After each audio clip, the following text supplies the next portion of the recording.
Hello, everybody, and welcome to the Forts Comic News, episode 362. I am one of your hosts, Chris, alongside my co-host here, Mike. How we doing, Mike? Good. We have a interview today. We'll do it at the front of the show this time. Mark Irwin, for VP over at Mad Cave, Long History in Comics. Be talking to him a little bit later. And a company we're big fans of. Yeah, big fans of Mad Cave.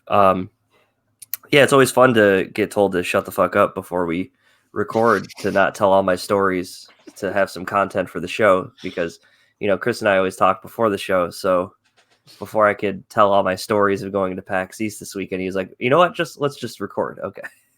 Sounds good. Save it for the show. The content must go on. Yeah, I just got back from PAX East this weekend. I'm an old man with rickety knees now, so I go on Fridays. It's the slower of the busy days, I would say, because Thursday is always the slow startup. Friday, people are actually got the stuff they want to show off, and then Saturday is just a madhouse. I avoid Saturdays. Yeah, really cool stuff. 20th anniversary of PAX this year. The only downside not going to Saturdays is I don't get to see Acquisitions Incorporated. I would say that I haven't followed them in a while, the live D&D guys, but they're always fun. Bought a lot of Magic stuff, played a lot of cool demos that are on my wish list.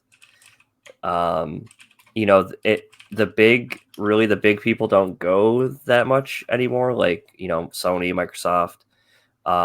There was a big booth for the new release for Final Fantasy 14. Dawn Shard is a new expansion. So I would say, like, the big booths that are there, like Mountain Dew and stuff, you're going to be waiting a couple hours in line. Mountain Dew? Yeah, Mountain Dew was there this year. Dunkin' Donuts was there, but they weren't giving away coffee. So I was, like, really confused by all of that. But I think overall it's just a fun time. You spend a bunch of stupid money on video games and board games. And then it was the 20th anniversary, so there was this really cool concert Friday night, Chris. They had a string quartet that was, like, teaming up with this, like, jazz band that does all video game covers and stuff. It was amazing. This guy plays, like, lead sax, and his band has jazz, really, like, cool vibe music that they do covers of a lot of different video games. And a lot of obscure stuff. It's not just, like, Mario and shit like that. Like, they were doing the soundtrack to, like, Ori and the Blind Forest, which is an amazing indie game. Yeah, a lot of really... I love Ori. Yeah, great game, great soundtrack. So it was a good time. And you would have got a kick out of this other... we did this one panel that was called Sexy Battle Wizards, which is actually a tabletop RPG game. It's like a one-page adventure game where you, like, rank your character sexy, battle, or wizard depending on, like, how you want to play. And they did this, like, they had these people who have a podcast for I've never heard of them before, I can't remember the name, but they have a D&D podcast, so they did, like, a live adventure where, like, they asked the crowd to, like, ad-lib some of the stuff that was going on. So, like, the villain they ended up fighting was, like, John Cena. It was just, like, really funny shit going on. It was actually, like, a really fun time for those couple panels we went to. For the record, I always adventure sexy, so yeah, there you go. yeah, nobody wants to be an actual wizard. Yeah, I just show up to D&D in a banana hammock. It's weird, but everybody just goes with it. It's all right. Yeah, they stopped asking questions. The crazy thing was, so they had a lot of, like, trading card games going on, which was, like, there was a new trading card tournament organizer this year, and I would say that it wasn't, like, just Magic. Like, I tried out Flesh and Blood, got a free deck. That was a fun game. But I heard of that one. Yeah, it's like a newer one. The cool thing about Flesh and Blood is they their whole, from what I've seen online, their whole structure is a lot better for game shops to, like, make margins on their products. So, or I think it's more difficult with Magic for companies to make money with the amount of product they put out. Don't quote me on that, though. And I'll tell you, the big popular one was the game that I started playing, Star Wars Unlimited. Okay. It was packed all day. I mean, early in the day, it was funny because a lot of Magic vendors were selling Magic cards, Pokemon cards, and maybe 1 or 2 booths was selling the Star Wars cards, and by the afternoon, all of the booths were sold out of Star Wars cards. Like people had like played the game, immediately went bought every product available for the day. And I even noticed like the booster box prices on like TCG Player went up like $30-$40, which is crazy because the game has already been out for like 2 weeks. It's just a testament to how much fun it is. So like they're running the play test, which is the deck you buy where it's Luke versus Vader. It's a lot of fun, really pretty simple to pick up as a game. So that was cool to see like the infectiousness of it, of like people sitting down and playing it, and then they were sold out a couple hours later. So and even so, like some of the Magic dealers were like shitty about it. Like I was like, "Oh, are you selling any Star Wars?" And Limb's like, "No, we don't sell that product here." I'm like, "Okay, goodbye." Like, okay. Okay, you don't want to make my money elsewhere. Yeah, I don't want your old shitty Magic cards from early 2000s that you're trying to push on me.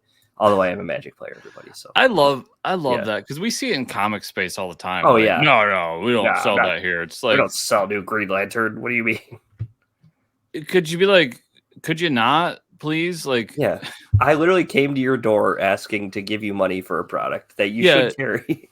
It's literally the Futurama meme. Like, I have a fistful of money I want to give to you. You're right. And you are going to be like, I yeah, don't want your plebe money. We sell Marvel and DC here. Right. Nothing against Marvel and DC. We both love that. Yeah. But like, yeah, it's like, come on. You could just say like, oh, like I don't really have the business for that. Sorry, we don't carry them. Like, be nice. Or like, we don't have it yet. I know they probably have been asked like several times. Or do what my retailer does and be like, oh, I can order it for you and come back late. I don't have it in stock. Yeah. Do you mind coming back? Mm-hmm. And then it's just I'll look somewhere else, or yeah, order it for me. I'll come back. Like, right. Fucking. Yep. Hate I know. people. I know. I was like, okay, then I'm not buying any Magic cards here either. Yeah. Overall, it's a good time. Yeah. I don't have it with me right now. I'd show it off, but I got a new play mat for Magic, and it's like a giant owl bear, like protecting her cubs from like some rangers. It's fucking sick. Dude, my D&D session, we fought our first owlbear. It was great. Oh, nice. Well, I've never heard it described as great because like they usually fuck you up. Oh, it was great for me because I'm illusionist, so I was like invisible. Oh, okay, yeah. You don't. Then you're just not part of it. Guys, take care of this shit. Have fun with that. That's always awesome. Yeah, but I think overall, I mean, PAX is fun. I think if I had a reason to go with like a group again, I'd probably go more than one day. But I mean, we were there for almost 15 hours on Friday, just from like getting there at 7:30 to get in line at the Q Hall. Doors open at 10, and then we were going till like 10 p.m. pretty much. So it's a long day, but it's definitely a lot of fun. You know. Yeah, that was my PAX experience. And Chris, I noticed something a lot of indie creators are doing for games, board games, card games, and video games. Is a lot of people had comics to go along with their games. There was one indie game specifically that had like a anthology comic. They're like, yeah, we had a lot of art, creators work on this game, and they all are like working in the industry as comic artists and stuff. So they like made a comic to go along it. I'm like, this should be the thing that everybody does. Great idea. There might be more about that later in the show, Mike. Oh shit. Wow. Look at that. Got to bury the lead. But yeah, I think that was it for, I read a few comics this week, but mostly dealt with video games. So, it's always a good time. Nice. But I guess we'll just jump into the news. There's a lot of it. So yeah. Disney Plus released the first trailer for Star Wars Acolyte, and the series will premiere with 2 episodes on June 4th. Chris, I did not watch the trailer. I'm hoping you're pulling it up. Thank God. Right away, you see some younglings that are going to die. So I did watch it, and I'll say I thought this was going to be more anthology based, but it seems to me like they do have like an overarching story that they're going for here. Mm-hmm. Also, you'll notice like right here, we're definitely in High Republic territory. Oh, hell yeah. Which makes me really happy. So what year would this be? High Republic is 200 years prior to the Skywalker saga. So 200 years before Episode 1. Is this part of like the Old Republic video game? No. No, That's thousands and thousands of years prior. Oh, okay. This is Disney's like big initiative was the High Republic to do their own. They wanted to do the Knights of the Republic, but make it their own. And I really enjoyed the Old Republic stuff. You see a Wookiee Jedi, that's always fun. Yeah. I think this show looks really awesome. There's a lot of Kung Fu. That's what it looks like. Yeah. Yes, and that's what I was going to say. Like a lot of like getting into the Kung Fu nature of Star Wars. We also see there, what's her name from the Matrix? Yeah, I was going to say, is that Trinity from the Matrix? Because she's doing a lot of Matrix moves. Yep. Yeah, interesting. And a lot of the whole, if you listen to the actual narrative of the trailer, which we're not going to do here because of copyright strikes and whatnot, but there's a lot of like talk about light and dark and what it means to be a Jedi or Sith and that kind of stuff. So I'm so stoked for this. Yeah, it looks really good. So stoked. Yeah, I'm pretty excited for that. Especially how much I love Kung Fu, and there's a lot of flipping around and hand-to-hand combat, which is cool to see. Yeah, and I like it looks like we're gonna see. One of the things that's cool about the High Republic stuff is they really emphasized species diversity and inside like the Republic and the Jedi. So that's why like there's a Jedi Wookiee and all these different aliens and all that. So cool. It's gonna be a lot of fun. I can't wait for that. No, that was a really good trailer. Invincible season 2 episode 6. Is that this week's episode or last week's? This week's. Okay, yeah, because I just wrapped that one up. Overall, good episode. Interesting to see Rex survive with a bullet to his head. Yeah, don't know how that works. That was weird. I think that was a moment for the comic readers to be like, because you like the way they ended it. You're waiting for the villain to get shot, and then he gets shot in the head. You're like, oh, they're literally just trolling us now. Yeah, which is kind of fun, I think. Overall, you see Mark's mom still, raising his stepbrother, Oliver. Thank you. And there's the rift is beginning between him and his girlfriend and Eve, and you see the romance starting to flicker a little bit. So they'll probably wait till like next season, I would think. A lot of things coming up though, like the whole PTSD thing continuing with the agent that was rebuilt, but also the college student who was the only one to survive that whole onslaught that happened in season 1. So a lot going on there. There's a ton going on in general in this episode. Yeah, there's a lot. Yeah, there's freaking Alan coming down and like dropping the whole Viltrumite war. Right. Yeah. So thing on him. And then we have what's his name showing up, getting a suit fit at the very end credit scene there. Angstrom, Levy. Him coming back to like the Prime universe. Yeah, him coming back to the Earth. Did you also notice that when he was hopping, he went to the Walking Dead universe? I did see that. Yeah, he walks through universes. You see all the zombies. And then like Mark gives him the space books, the sci-fi books written by his dad that were like, they're all ways to kill the Viltrumites or like at least hurt them. Yep. There's so much in this. We see duplicates death. Oh yeah, duplicates death. Yeah, I forgot about that. All of them are dead. Yeah. And we see like the Immortal just hulking out about that. Just crazy couple episodes to start the season with.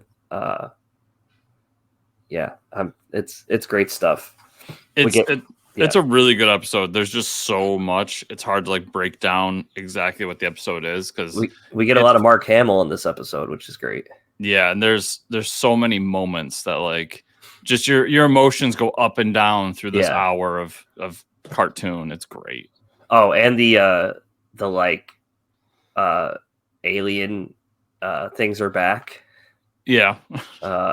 We defeated them. We defeated them. Now they're back. So it's like, I feel like it's just like this episode is the animated series being like, oh, we're here to stay because there's a lot of timelines we need to finish here. Yeah, there's so much they started in here. It's I have crazy. no idea what's happening next episode. Yeah. Like, who is the villain going to be? Not to say that I'm not enjoying it though. I absolutely love it. So. Oh, I think it's great. Being able to watch both the episodes this week, it's nice at the same. Well, so I have two thoughts because I really love the series so far in these two episodes, but it kind of sucks that everything's coming out at the same time right now. Mm-hmm. So I've got this, and then we're gonna talk about two more shows that I'm watching. But this episode was a roller coaster, man. You thought it was done, then boom, it goes right back in, and I can't wait to see where they take things. And I hope that this is more than just 4 episodes. I hope we get like a solid 4 to 6 more to kind of wrap things up here. Yeah, we need more for sure. Yeah. I'm not caught up on Delicious in Dungeon, but episode 12 came out, which is part 2 of the dragon fight, I think. Yeah, so they complete. Well, no, last episode they completed the dragon fight. Okay. Now they found the body of the girl they were trying to get. That's what's his name, sister, and it's all like inside the dragon, like decomposed, just a skeleton. So this episode is them like putting the skeleton back together and finding out that there's like there's like dogs and shit in there too, so they have to like separate the bones. Oh, great! And then we find out that the elf is actually trained in forbidden magic, Mike. Interesting. Blood magic. Oh, nice. And she uses the meat and the blood of the dragon to resurrect the woman. That's cool. And and so they go over that and how that works, and no real big fight here, but then at the end, of course, we resurrected the person. We have this giant dragon. It's called Delicious in Dungeon, Mike. So what did we cook? Yeah, a dragon. We have dragon fillets, and then also the dwarf accidentally sets ablaze the dragon's insides because where they cut was the organ that held the fuel. So that the dragon can breathe fire. Breathe fire, yeah. So he almost kills himself because he tries to make a fire next to the dragon where the fuel is. Oh no! And it creates basically an oven inside of the dragon. Oh, okay. So they cook pizzas inside of the dragon. Nice. Amazing. It's a pizza oven. I love this show. It's so great, man. Like last episode got really serious and like with this big fight and we're going to take down the dragon. There wasn't any cooking, but then like immediately like we got to resurrect this person with blood magic and let's cook pizza while we're at it. Let's make I pizza. love this show, man. I love it. There was some really good cosplay of the dwarf, the elf, and the knight, and then there was one girl that was like dressed up as a red dragon walking around PAX, which is pretty great. It's phenomenal. Yeah. It's to be the dwarf is pretty easy. You just need to like put a wig under your chin. And like you need a giant beard, and helmet. Like a thing on your back. Yeah. Okay, I did not watch X-Men 97 first 2 episodes, but you did. I'm curious to hear what you say. First thing you notice when you watch this, they took the original like theme song and intro, and they like just adjusted it a little bit. So like they changed Morph's intro to like be what Morph is supposed to be. Mm-hmm. And then at the end, when it like, you remember at the end when it's like X-Men and like that metallic lettering, that shitty metallic lettering, they kept that. That's hilarious. And then they just added 97 at the end of it. Nice. Dude, my nostalgia just went haywire when I'm like, the music is so good. And then the show starts and I enjoyed it, but the animation is very much like what we've gotten from Marvel so far, like that a little bit more hand drawn, but still a lot of like CG hand drawn. And it doesn't take too much away, but it is just missing something for me. And I think it always will. It's just gonna be a constant complaint for me. Even with Invincible, like there's something missing. Yeah, for sure. But I like the story. The story basically goes that like at the end of the original series, Professor X dies. He wills the X-Men over to Magneto. So Magneto is now leading the X-Men. Mm-hmm. And Magneto is thrusted in this role where he has to continue on Professor X's dream against his will because he doesn't believe in it. And in doing so, this new like terrorist group pops up who hates mutants and wants them gone, and creates weapons that can take away mutant powers. And then the big reveal at the end of the second episode, so spoilers for that, everybody, is A, they end up stealing the powers away from Storm so that she's just human.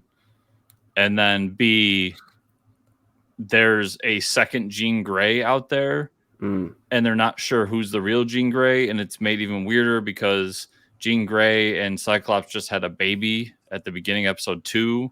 And now like there's another Jean Grey and she's claiming she's the real one. So there's a lot of fun drama there. Interesting. Yeah, I enjoyed it. I'll keep watching it. It's not the level of an Invincible or Delicious in Dungeon, but it does hit that nostalgia just right. And it does, outside of the animation, the story, the theme song, the voice acting, it all feels like a continuation of the original show, which is what it's aiming to do. So nice. Yeah, I got to check it out for sure. Video game news. We don't get a lot of that. Marvel Games and Sundance New Media released the first trailer for the long-rumored Marvel 1943 Rise of Hydra video game. So here we go. Is it saying what? Is this going to be on consoles or is it's going to be on everything? Yeah, everything. Okay. So my first thing, I have this rule that I've stolen from a video game podcast I listen to, but the rule is no gameplay, no hype. Yeah, no gameplay. This is all cinematic, so I hate that shit. Yeah, but what I will say is, it's a Captain America and Black Panther game set during World War II.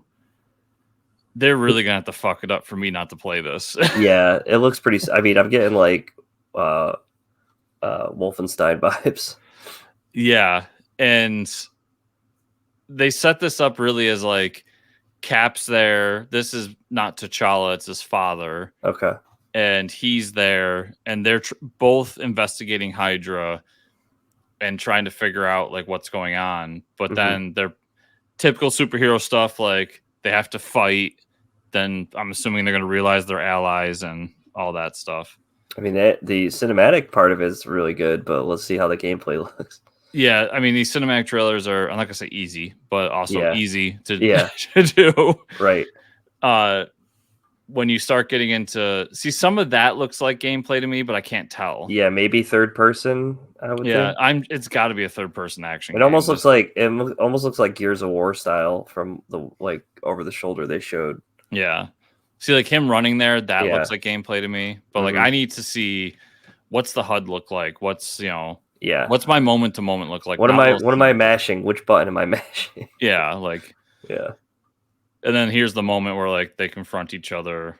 Oh, they're at odds. Bam, we're gonna fight. Okay, and then they're gonna become friends. And then obviously it's a Hydra related story, so I'm in. Like everything here, like I said, they really have to fuck up the gameplay for me not to try it. Yeah, it's a pretty cool premise they have for sure. So yeah, that looks awesome. I'm as excited as can be for something that doesn't give me gameplay. Yeah, I was excited for the Suicide Squad thing until I saw the gameplay, and that's why I try not to get excited for that, because when I saw the gameplay, I was like, nope. Yep. Nope. We all know how getting your hopes up can hurt you. Boom Studios announced a new series titled Lawful. The series will be written by Greg Pak with art from Diego Galindo, big Greg Pak fan. Oh, interesting. Magical meets modernity. Okay. In a walled city with strangely familiar architecture, where two young heroes with a sense of adventure get a grim reminder of their reality, because every mistake, every lie, every misdeed one makes in the world will cause them to transform into a monster, bit by bit, one small change at a time. In the eyes of society, there's no distinction between being lawful and doing the right thing. Interesting. So we see like the two characters. One has like horns because they're Probably done some bad stuff. So like part cheetah. Yeah. I don't know how I feel about this one, Chris. I don't think it really grabbed me with that. It's I always talk about the like I always try to like be honest with this because like we'll get a review code for it. Yeah, we'll review it probably, but so I will probably read it. But like what we got, if my money was on the table, there's no fucking way. yeah. That being said, like so you immediately went to the characters. I immediately go to the background. Like I don't know what's happening in the background. It's a bunch of like it looks like New York City, like a bunch of city buildings, and then there's just like trees and shit going through it. And that's where I'm like, what's going on here? Yeah, I guess that looks cool. Yeah, that does look pretty cool. But I would have to see more. I mean, the preview pages looked interesting, but they were also all black and white. Is this gonna be a black and white book? They didn't really say. I just have a lot of questions about it, but when it comes out, I'll let y'all know what I think. Yeah, we'll have to take a look. Yeah. But not too excited from the start there with that explanation. No, but I like Greg Pak, so he gets. Yeah, I do like. He Greg gets Pak. a pass. He gets it. Yeah. So, Titan Comics announced this week that they're making a comic series based on the video game High on Life. Oh shit! The comic will be written by Alec Robin, one of the developers who worked in the game, and drawn by Kit Walsh. Yeah, so I didn't play the game, but here we go. Though they restored peace to the cosmos by killing Garmantos, there's no rest for the bounty hunter when a brutal new threat to humans shoots its way onto the scene. Armed with a plucky and determined Harper and the rest of the Gatlian gang, the series will take them on an explosive, twisting adventure across the cosmos. Stories of guts, gore, and redemption, and lost love. This brand new miniseries will bring a roller coaster romp in the world of eponymous video game. Yeah, those covers are amazing. I never played High on Life, but it looked like a lot of fun. So I did play High on Life. I think you'd really enjoy it. It's a really fun game. Here's the thing, though. The gameplay isn't like this isn't a game where like you're like the gameplay's so great. The gameplay is basic bitch first person shooter stuff. Like it's not doing anything very special. What makes it interesting and unique is it's genuinely funny. And the story is like just enough to get you from joke to joke. Okay. It's also what's his name? That did Rick and Morty. Oh yeah, okay. He's voices the gun. So like that's where the humor lies, is in it's Roland. Roland's humor is what the game is. Right. So does that translate to a comic book? I don't know. But I highly doubt it. Yeah. And I know the dude's done comics in the past. Like that's what got his way up to being into animation, but he's not involved in this for obvious reasons. And I don't know if the game in the world is good enough for me to dive into a comic about it. Yeah, I mean the art certainly looks crazy, but yeah, these covers are fantastic. Yeah, I mean this one's cool, but like this one's phenomenal. I love. Yeah, that's so good. Yeah, it's really cool. I'm kind of interested. Maybe I'll check that out. I do recommend playing the game for you though. If you anyone likes Rick and Morty and like Roland's whole thing, you're gonna have fun with it. The jokes are gonna land. I think it's one of those games I'm waiting to go on sale for like $10, and then I'll play it. Dark Horse is teaming up with Gerard Way for a new comic series called Paranoid Gardens. This stories will be drawn by Chris Weston alongside Way. Will be co-writer Sean Simmons. Interesting that they're coming back for a new series. Lou is a nurse at the most bizarre care center around. The staff are not entirely human, and the case is downright unearthly. Aliens, ghosts, superheroes, and more creatures plague its hallways as both doctors and patients and the hospital itself seem to be somewhat self-aware. Lou believes that despite a recent failure at her job, she's been given some sort of higher calling in the mysterious place. Decides to rise to the challenge. Along the way, she must fight her way through corrupt staff members, powerful theme park cults, and her own personal demons and trauma to meet this challenge and discover what secrets the gardens hold. Sounds like an interesting book. Cool to see Gerard Way doing some more stuff. That is a way more interesting cover than the first one. The first one just girl in the garden. This one is like Doom Patrol weird, which is awesome. Yeah. My only thing about Gerard Way is I hope, because I believe we saw a little bit with Doom Patrol, he would just write weird for weird's sake, with not a whole lot of substance.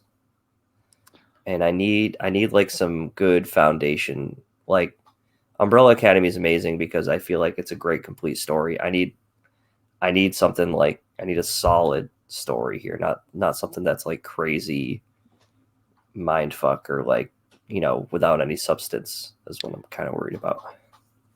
Yeah, I never read his Doom Patrol. The only thing I've read by him is Umbrella Academy. So, Yeah.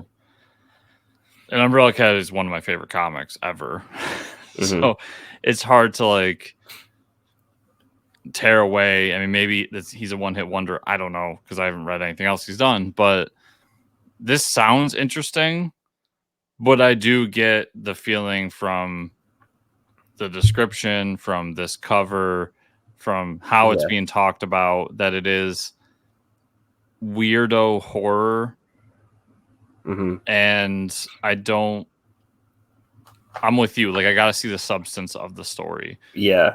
That all being said, I would pick up issue 1 without a doubt. Yep. But yeah, I'll be interested to see what it is, where it goes, and more specificity as opposed to like these generalities that they kind of threw around for the description. Yeah, theme parks and crazy people and aliens, ghosts, superheroes. Yeah. Like, cool. That's every comic I read. Like, what's going on here? What are we focusing on? Yeah. Optimistic though. Yeah, he gets a pass because it's Gerard Way and he wrote Academy. Yeah. And here we go. More video game comic news. This one's pretty cool. And I know Chris is probably super excited for this one. Video game developer Pocket Pair, the makers of the new hit game Palworld, took to Twitter last week to say that they're looking for artists in the comic book space to hire for a potential comic book series based on Palworld. That is sick. Yes. And genius. It's a great way. It's a great way to expand the brand while you still have eyes on you, because while comics are difficult, they are, I hate using the word easy, but like in comparison to like other things, it's a very quick and easy way to get more product out to the world, as opposed to like a movie will take years and years. Right. A comic can take like months. Yep. And any publisher out there they're going to trip over themselves to get the Palworld comic. Like, oh, hell yeah. So they're gonna have no problem getting this thing published. You have a million fans immediately. Yeah. Yeah. You tell me. I mean, I'm sure Marvel, DC are out. Like, they're not going to touch it. No. Image, maybe, but like Boom. Dark Horse and below, Dark Horse, Boom, Oni, all these companies, they're all going to be fighting for it. Yep. Because there's the potential of the next big hit in comics. Like, fuck, I'm going to pick it up. I'm loving Palworld. Right. Like, it's a crazy game that is a style I never thought I would enjoy, and here I am. I play it all the time. That's awesome. To the point where Final Fantasy VII Rebirth came out. Final Fantasy VII being one of my favorite games of all time, and I barely touched it because I'm playing Palworld all the time. That's awesome. That's awesome. I'm so for this. I've seen the creators. They didn't realize what they had, at least to the extent that they had. And there's been talks of different things, of doing animation, of doing card games, doing all. And I think it's them kind of running in circles, trying to catch up to the hype. And I hope that this one really does work, because it is a world that's a blank canvas. And while there's some story elements in there, they could really bring someone in to flesh out the world in comics. And if they do that, much like Transformers did in the 90s, 80s, and G.I. Joe and so on and so forth, they can use that as the basis for the next thing. Yep. No, I agree. So, yeah, that's pretty huge. Yeah. And a really smart move on their part. 100%. And I'll be following this very closely to see where this ends up. I mean, if you it log into the happens. game, bam, there's a newsletter in your face. Hey, there's a comic out. Click this link to go to it. Yeah. Yeah. Hey guys, we signed with such and such. Go check it out. Talk to your local comic shop. Get it on Kindle, whatever, you know. Yep. Yeah, I'll probably end up checking it out. I didn't play the game because it didn't look like something I would be interested in, but I'll definitely read the comic. I've told everybody I do not play survival games. Yeah, I didn't like Minecraft. I didn't like Rust. Yep, I had none of these games. I love this game. It's so much fun. That's awesome. So great. Yeah. Let's talk about what we read this week. Comics. I got a few. One of the ones that I had to read, JSA number 9 by Johns and Janin, because it came out finally. Kind of, man. I see Johns doing a lot of the same stuff. Did you read this issue? I didn't get to it yet. Okay, so here's it what fell down my list as opposed to you. So as somebody's reading all the JSA stuff, Chris, there's a bunch of pages in this book. Oh no. Okay, so we do a couple things. We get somewhere with the plot, but we also find out the other JSA books are happening alongside what's happening in this book, between the Jay Garrick book happening alongside this book, but also they say, yeah, Jay and his daughter are doing their own thing. They also say that, and then they talk about the sidekicks are doing their own things right now. You know, they're back and some people are doing stuff with them. So really, like, I don't know how they really mold the overall story of JSA, why we even have to mention them, just to be like, you know, Jay's doing his own thing. But so like the original Legionnaire shows up, and we saw him in the last book looking at the Red Lantern with Alan Scott, and he's got like that GIMP mask on. And so like he shows up to the JSA as they're recruiting more people. There's a whole fight with the guy who reminds me of the Joker, and I can't think of his name right now. He helps them like get the villain. They like, oh, he has Creeper? a Legion, right? Huh? Creeper? No, it's like Creeper, but I can't remember his name. But the Legionnaire shows up, and he's like, yeah, I'm from the 31st century, blah, blah, blah. I have a Legion ring. So he's like, I want to come talk to you guys. And so he takes off the mask and reveals himself as Mordru, which is this big magical user villain for the JSA. Or I'm sorry, not the JSA, for the Legion of Superheroes. And he basically says he needs them to help him before he becomes a villain. And he talks about, like, I've seen the future, and, you know, Helena being here has sparked a new JSA, blah, blah, blah. I need your help so I don't become the villain that I am in the 31st century. Chris, I got nothing for Mordru. Don't even know who the fuck the guy was. I mean, I like Legion, but, like, you got to give me a better villain than this. And also to kind of just shoehorn the Legion of Superheroes into this when we haven't seen or heard from them in a long time. It's all very strange to me. Should I remind everybody last time we heard about the Legion? Yeah. Was it? It was a Justice League versus Legion of Superheroes, Mike. Yeah. Yeah. I haven't read it, obviously, but I said last issue, like, I feel like this is just John setting up the JSA so that he can go do Legion. Right. So this makes sense to me. I'm not the biggest Legion fan either. Like, when I read them, I enjoy them, but I haven't gone back to like read all the old stuff and everything. I've only read more recent stuff. And I have no clue what that character is either. Yeah, he's kind of. I'm sure like, Legion fans are real mad right now at us, or they might not be. I don't know. You have to ask Craig for me and let me know what he thinks. But if it's a big reveal, I just want more JSA consistently.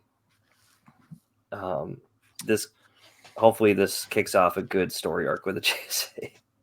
I want, and I mean this with all due respect for all the great books he's made, I want Jeff Johns to just go do his thing at Image, and let somebody else do their thing at DC.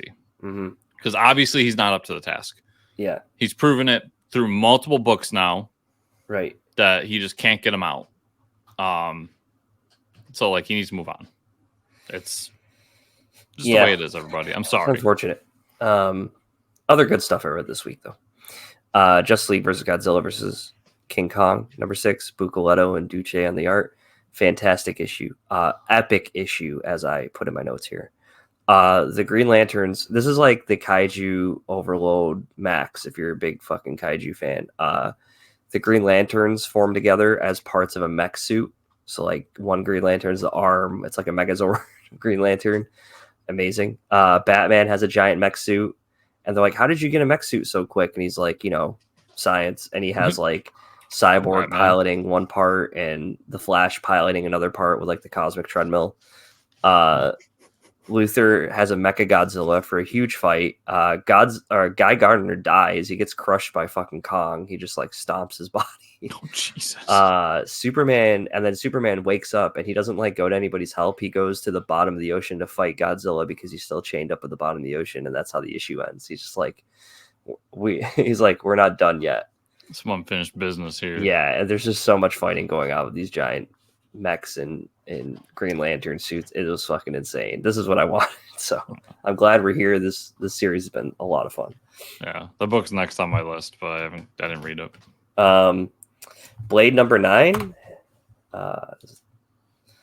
Also didn't get to that. So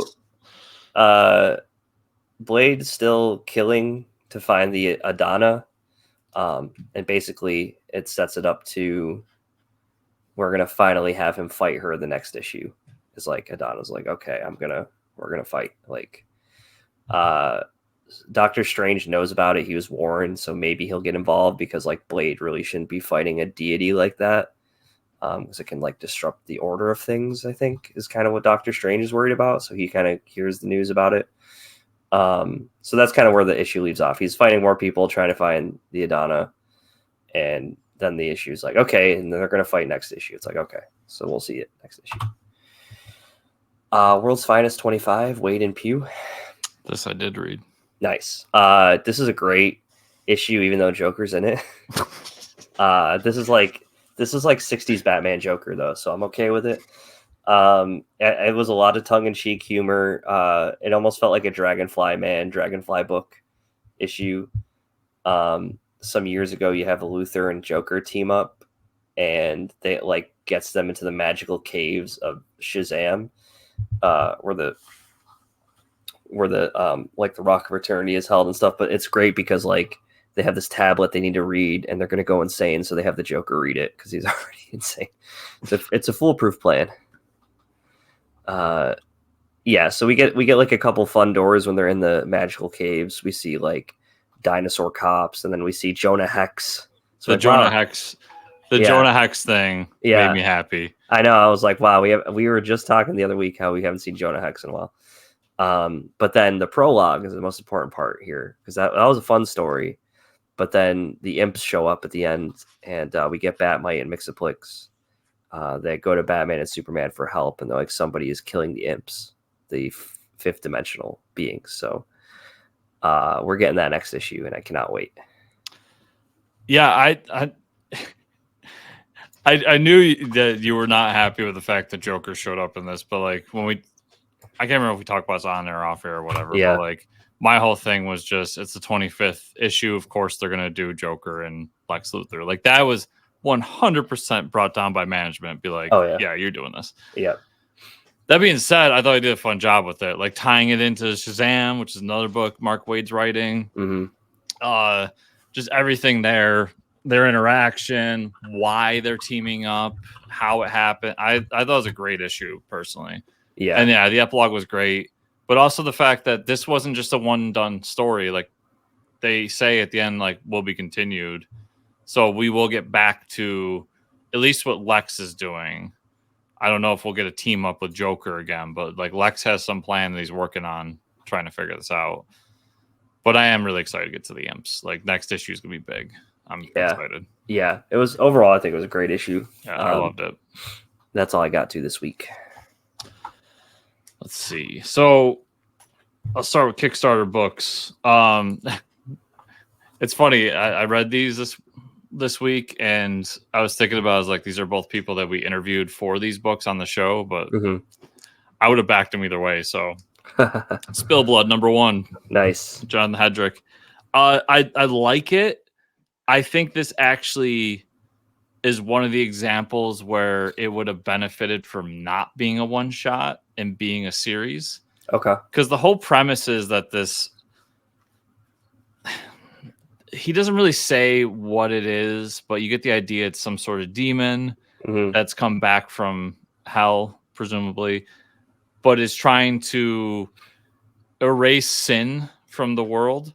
And he does it by becoming a priest, a Catholic priest to be specific, because half the book takes place in the church where he's hearing people's confessions. And the confessions are like, I was just selling weed to make money, but then my dealer said you need to sell this, and then some kid OD'd off of what I did and I feel bad, blah blah blah. And the guy's like, well, who was it? Where can I find him?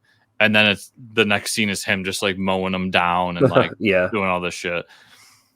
I would like to dig deeper into this personally, because the book is basically that. It's setup, action sequence, setup, action sequence, and they do it 3 or 4 times and then it's done. I really wish he would have made it a 4-issue series, really dug into like who this creature is and why he's here and all that stuff. Right. But that being said, it's still a good book, and it's not really fair to criticize what it's not. But here I am. And then Where the Nightmares Are. Oh, nice. This was fun. It's a quick read. Frank definitely wrote it with kids in mind. Because while it's a quote unquote horror book, it's very much like a kid's book. Okay. It's the same premise as Where the Wild Things Are, except the little girl can't watch the scary movie at night, and then in her tantrum ends up in this portal to another world where nightmares live. They want to make her the nightmare queen, and in order to do that, she has to turn into a nightmare and stay there forever. And she doesn't want to because then she'll miss her father, blah blah blah. Enjoyable. I thought the art was really cool because it really fit the style of the book. And yeah, if you like something that's like horror light, but like kind of all ages, I think it's a good book to check out. Now, The Weatherman, Volume 3, Number 3. Nice. I read this like a week ago, so it's hard to remember. This is why I should take notes like you. But I did really like it. It's I forget her name, but like she's basically become a junkie because of what she did to Ian, turning him back into what he was, and kind of dealing with was I right or wrong to do this for the greater good? You know, while he was this terrible terrorist, he obviously transformed himself into this new thing and repressed that version of himself because of how he felt. And really, Ian is this own entity. Are they separate people? All of those kinds of questions she's going through. And then she's brought back into the fold and found and told, like, we're going to go after him. Like, we know he went kind of rogue there, but we think we found him and then we can take care of him. And then she agrees to it and tells them, like, yeah, I'll take him out. But then really behind the scenes, she's like, no, I'm going to save him. So it was an interesting, like, sequence there. The Weathermans, when this is done, I cannot wait for them to put out like the big hardcover, all series collected. Yeah. I love this fucking book. Me too, because that's how I'm going to read it. Yeah. Moon Knight number 3. This one is, Vengeance of the Moon Knight number 3. This issue deals with Soldier. And for anyone who doesn't know, who hasn't read Moon Knight for the past 4 years, Soldier is an ex-Hydra agent who turned into a vampire and then worked with Moon Knight and has basically reclaimed himself through his work with Moon Knight. And it's his perspective of like Moon Knight's death and what this new Moon Knight is out there. And he really compares it to like gang life, where he's like, this is our gang. And like when somebody out there wears a gang's colors and does something, it reflects bad on the gang. And that's what this new Moon Knight's doing. Because as he's talking, we get glimpses of different supervillains coming to the Midnight Mission and attacking them because of what this new Moon Knight did. Mm-hmm. Even though everybody there saw Moon Knight die and they're not convinced this new guy is Mark at all. So at the end, he ends up making a deal with a very old vampire to get the location of this new Moon Knight so that they can take him down. Mm. So I'm enjoying the suspense of it and everything, but I just want to know who the fuck this new Moon Knight is already. Yeah, I know. Come on, just tell you already.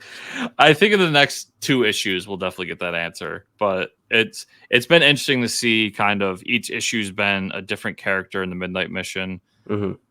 sharing their story of like what it means to them and like what Moon Knight meant to them and all this stuff. Mm-hmm. Beware the Planet of the Apes, number 3. The basics of this is like the Ape City people who met with these humans who we know to be versions of the humans we find in Beneath the Planet of the Apes decide to attack this new gorilla city and get their kid back. And the whole issue is basically just them infiltrating the city. And we find out that the humans, like their mind powers, give them the ability to basically cloak themselves. So they just like bring everybody into the middle of the city and then drop the cloak and just start attacking. Mm-hmm. So it was interesting. Only 1 issue left though, so I'm interested to see where it goes. Yeah, how they wrap it up, because I've said it with every issue, but they're breaking a lot of continuity here. Huh. I have a good feeling we're gonna get a nice old fashioned mind wipe at the end of this issue. Probably. Series, Mike. Probably. And then my last book was Star Wars Jango Fett number 1. Oh boy, Mike, I don't know if you know, but this is a new adventure featuring the galaxy's greatest bounty hunter. Oh yeah. Interesting title. I don't mind the Jango Fett comics because honestly what they are is they're Boba Fett comics to me, like with a different skin suit on. Yeah. And that's exactly what this is. Like somebody in the Republic's trying to bring together these 2 races that live on a planet together to stop them from warring and join the Republic. They have peace treaties that involves this like ancient relic, and somebody steals the relic and it like puts the peace treaties up in the air. So they hire Jango Fett to find it and take it back with a bounty. And then the twist is like I love this shit, don't get me wrong, but it's every bounty hunter comic. Yeah, pretty much. The twist is that, well, Jango, you're not the only one I called. Right. So course. Like there's other bounty hunters that are going out there. It's another one of those books, like, is it like the greatest thing ever? No. But like if you like Star Wars and you like that weird shit like I do, and you want to read that same story for the 100th time like I do, it's a lot of fun. And the art's really good. So yeah. I don't know what to say about it other than go Star Wars. The classic Star Wars bounty hunter book. Yeah. Exactly. So Mike, that was everything I read this week. Where can people find you on the internet? Find me at Fortress Ricker on Twitter. Where can they find you and or the show? You can find me at Fortress Chris on Twitter. And also if you go into show notes, there's my bio page where you can find everywhere I am, including chriscomicscorner.substack.com. If you want to find the show, it's at FortressComics _ on Twitter, also at FortressComicNews.com. And if you want to support the show, 5-star reviews in the podcatchers are the best way. On the YouTube version, like, subscribe, share, comment down below. And also patreon.com/FortressComics. So thank you all so much for watching and or listening this week. And we'll see you all here next week.